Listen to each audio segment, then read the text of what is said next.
दोस्तों, क्या आपने कभी सोचा है कि कुछ जगहें हमेशा के लिए क्यों बंद कर दी जाती हैं?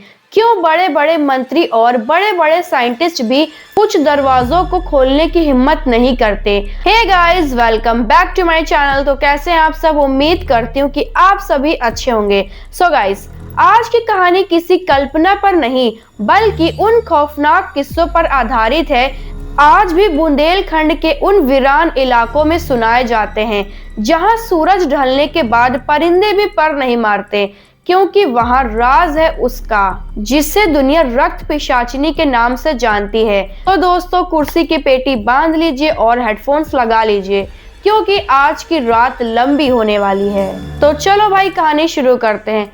सो गाइस, कहानी शुरू होती है उन तीन दोस्तों से, अभिषेक, रोहन और स्नेहा। अभिषेक को बचपन से ही घोस्ट हंटिंग का शौक था। उसने एक पुराना नक्शा कहीं से ढूंढ कर निकाला जो उसे ले जा रहा था रक्तपुर की उस हवेली में जिसका नाम सोते वक्त भी कोई नहीं लेता। अभिषेक कहता है, रोहन, अगर हमने वहां की फुटेज रिकॉर्ड कर ली ना तो इंटरनेशनल मीडिया हमें कवर करेगा।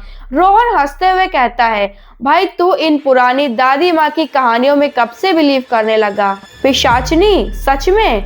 वो लोग सिर्फ खून चूसने की बातें करते हैं ताकि टूरिज्म बढ़ा सकें। फिर स्नेहा कहती है, मुझे ये मजाक नहीं लग रहा है। मैंने सुना है वहां जो जाता है उसके शरीर में एक कतरा खून नहीं बचता। लोग कहते हैं वो औरत आज भी जिंदा है क्योंकि वो मौत को पी चुकी है। लेकिन दोस्तों, जवानी का जोश और डर से जीतने की जिद इंसान को मौत के मुंह में खींच ही लेती है। तीनों ने अपनी एसयूवी उठाई और निकल पड़े उस मनहूस रास्ते पर। जैसे जैसे गाड़ी शहर से दूर जा रही थी, रास्ता सुनसान होते गया। मोबाइल के सिग्नल्स भी गायब हो गए थे। सड़क के दोनों तरफ बड़े बड़े बरगद के पेड़ थे जिन पर लटकी हुई जड़ें ऐसी लग रही थी मानो किसी ने फांसी का फंदा लटकाया हो। अचानक गाड़ी के सामने एक बूढ़ी औरत आई।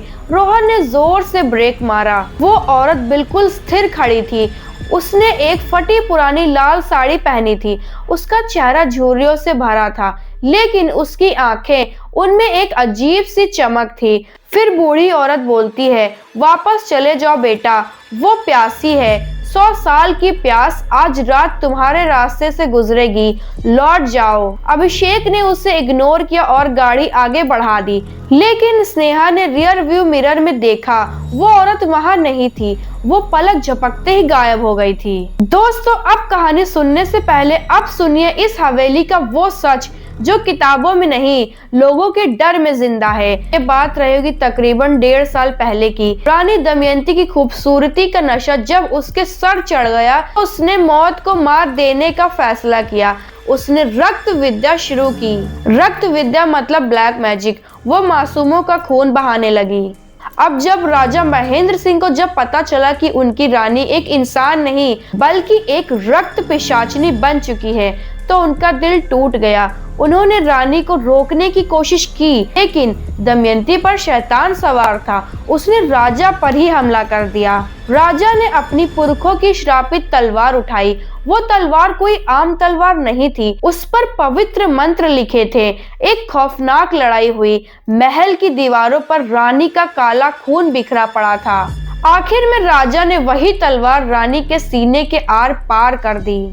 लेकिन दोस्तों, पिशाचिनी इतनी आसानी से नहीं मरती। तलवार से मारने के बाद भी उसकी आत्मा ने महल को नहीं छोड़ा। वो मरते मरते चीखी, मेरा शरीर खत्म हो सकता है महेंद्र, लेकिन मेरा रक्त इस मिट्टी में मिल गया है। जब तक ये तलवार मेरे सीने से निकलेगी नहीं, मैं कैद रहूंगी। लेकिन जिस दिन किसी अनजान ने इसे छुआ, मैं दोबारा जन्म लूंगी। राजा ने डर के मारे उसकी लाश को वही तहखाने में जिंदा दीवार में चुनवा दिया और वो तलवार रानी के सीने में ही गड़ी रह गई ताकि वो कभी बाहर ना आ सके। फिर दोस्तों, अभिषेक, रोहन और स्नेहा जब उस हवेली में घुसे तो उन्होंने अनजाने में वही पुरानी तलवार ढूंढ ली थी। उन्हें लगा वो कोई एंटिक पीस है, लेकिन जैसे ही उन्होंने उस तलवार को दीवार से खींचा, रक्त पिशाचिनी का श्राप टूट गया। वही तलवार जो कभी उसे कैद करके रखती थी, अब वही तलवार उसे खत्म करने का एकमात्र रास्ता थी। लेकिन क्या स्नेहा उस तलवार को सही वक्त पर चला पाएगी, या पिशाचिनी उसका खून पीकर हमेशा के लिए अमर हो जाएगी? सो गाइस, आज की कहानी यहीं पर खत्म करते हैं। अगर आपको जानना है कि आगे कहानी में क्या हुआ, तो गाइस आपको ज्यादा कुछ नहीं करना है। क्या करना है, इस वीडियो को लाइक करना है और कमेंट करके भाई लिखना है नेक्स्ट पार्ट। एंड जैसे इस वीडियो पे 3 कमेंट्स आ जाएंगे, मैं फटाफट से इस वीडियो का पार्ट 2 लेके आऊंगी। सो गाइस, वीडियो को यहीं पर एंड करते हैं। मिलते हैं अगली और हॉरर वीडियोस के साथ। तब तक के लिए बाय बाय, टेक केयर।